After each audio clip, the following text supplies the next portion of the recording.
Hi friends, welcome to கலாஸ் infinity. எல்லோரும் எப்படி இருக்கிறீங்க? நல்லா இருக்கிறீங்களா? இன்றைக்கி நம்ம என்ன பார்க்க போகிறோம்னா கேப்சிகம் கிரேவி தான் பார்க்க போகிறோம். அதை நான் எப்படி செய்கிறேங்கிறத வாங்க நம்ம வீடியோக்குள்ளே போய் பார்க்கலாம். அதுக்கு முன்னாடி நம்மளோட சேனலை இது வரைக்கும் சப்ஸ்கிரைப் பண்ணாதவங்க ப்ளீஸ் சப்ஸ்கிரைப் பண்ணுங்கள். பக்கத்தில் இருக்க பெல் ஐக்கானையும் கிளிக் பண்ணிக்கோங்க. வாங்க இப்போ நம்ம வீடியோக்குள்ளே போயிடலாம். ஃபஸ்ட்டு ஒரு பேனில் ஆயில் விட்டுட்டு ஆஃப் பெரிய வெங்காயத்தை இந்த மாதிரி பெட்டல் மாதிரி எடுத்து வச்சுக்கணும். அப்புறம் 2 கேப்சிகம் எடுத்து அதை இந்த மாதிரி க்யூபாக கட் பண்ணி வச்சுருக்கிறேன். அதையும் 2 வாட்டி இந்த மாதிரி வதங்கினதுக்கப்புறம் இந்த அளவு வதங்கினதுக்கப்புறமா ஸ்டவ்வை ஆஃப் பண்ணிவிட்டு தனியாக ஒரு பிளேட்டில் எடுத்து வச்சுக்கலாம். அதே பேனில் கொஞ்சம் ஆயில் இருந்துச்சுன்னா அந்த ஆயிலே சீரகம் போட்டுக்கலாம், இல்லைனா கொஞ்சம் ஆயில் விட்டுக்கலாம். சீரகம் போட்டதுக்கப்புறமா கொஞ்சமாக ஒரு பிஞ்ச் அளவு பெருங்காய பவுடர் போட்டுக்கணும்.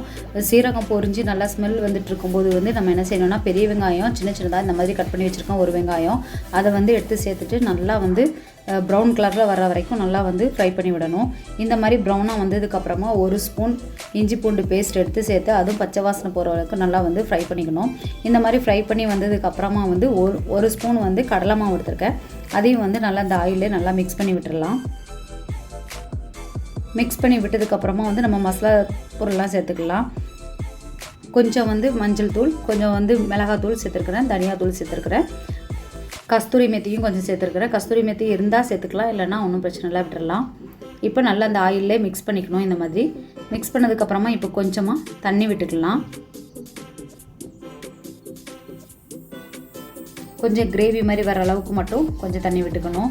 இப்போ நல்லா மிக்ஸ் பண்ணிடலாம். மிக்ஸ் பண்ணி மூடி போட்டுட்டு ஒரு கொதி வரட்டும், அது வரைக்கும் வெயிட் பண்ணலாம். பாருங்கள், இப்போ நல்லா கொதிச்சிருச்சு. இன்னும் கொஞ்சம் நல்லா கொதிக்கணும். இன்னொரு வாட்டி மூடி போட்டுடலாம். பாருங்கள், இந்த மாதிரி நல்லா கொதித்து நல்லா ஆயிலெலாம் பிரிஞ்சதுக்கு அப்புறமா இப்போ நல்லா மிக்ஸ் பண்ணி விட்டுக்கலாம். மிக்ஸ் பண்ணி விட்டுட்டு இப்போ ஒரு தக்காளி நான் பெரிய தக்காளி 3 எடுத்து அதை குட்டி குட்டியாக கட் பண்ணி வச்சுருக்கேன். அதை சேர்த்துக்கிறேன். அதையும் சேர்த்துட்டு நல்லா மிக்ஸ் பண்ணிவிட்டு இப்போ இந்த மசாலாவுக்கு தேவையான உப்பு சேர்த்துடலாம். உப்பு சேர்த்துட்டு நல்லா மிக்ஸ் பண்ணிடலாம். இப்போ மூடி போட்டுடலாம், கொதிக்கட்டும். பாருங்கள், இப்போ நல்லா கொதிச்சு எண்ணெய்லாம் பிரிஞ்சு நல்லா பச்சை வாசனைலாம் மசாலாவோட பச்சை வாசனைலாம் போயிடுச்சு. இந்த டைமில் ஒரு 1/2 கப் நான் தயிர் எடுத்து வச்சுருக்கிறேன். அதை சேர்த்துக்கிறேன். அதையுமே நல்லா மிக்ஸ் பண்ணி விட்டுடலாம். நல்லா மிக்ஸ் பண்ணதுக்கப்புறமா இந்த மாதிரி வரும். இப்போ இதை நல்லா மூடி போட்டுடலாம், கொதிக்கட்டும். பாருங்கள், நல்லா கொதிச்சிருச்சு. இப்போ ஒரு வாட்டி நல்லா கிளறி விட்டுறலாம். இப்போ நம்ம கேப்சிகமும் ஆனியன் பெட்டலும் வச்சுருக்கிறோம் இல்லையா, வதக்கி வச்சுருந்தோம்ல, ஃபஸ்ட்டு ஃப்ரை பண்ணி வச்சுருக்கோம்ல, அதை எடுத்து சேர்த்துக்கலாம். இப்போது சேர்த்துட்டு நல்லா மிக்ஸ் பண்ணி விட்டுறலாம். என்ன கலர் கேப்சிகம்னாலும் சேர்த்துக்கலாம். மிக்ஸ் பண்ணிவிட்டு ஒரு ஸ்பூன் கரம் மசாலா பவுடர் போட்டுக்கலாம். போட்டு நல்லா மிக்ஸ் பண்ணிவிட்டு மூடி போட்டுடலாம். மூடி போட்டுட்டு அப்புறம் பார்த்தோன்னா பாருங்கள், நம்மளோட கேப்சிகம் கிரேவி ரெடி ஆகிடுச்சு சூப்பராக. இப்போ கொஞ்சம் கொத்தமல்லி இலை கட் பண்ணி சேர்த்துடலாம்.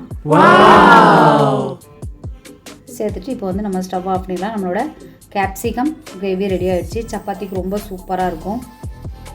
நல்லா ஃபாஸ்ட்டாக ரெடி ஆகிடுச்சு. பாருங்கள், இந்த வீடியோ உங்களுக்கு ரொம்ப பிடிச்சிருந்துச்சுன்னா நம்மளோட சேனலை லைக் பண்ணுங்கள், ஷேர் பண்ணுங்கள், கமெண்ட் பண்ணுங்கள், சப்ஸ்கிரைப் பண்ணுங்கள். மறக்காமல் பக்கத்தில் இருக்க பெல் ஐக்கானையும் கிளிக் பண்ணிக்கோங்க. தேங்க்யூ ஃபார் வாட்சிங்.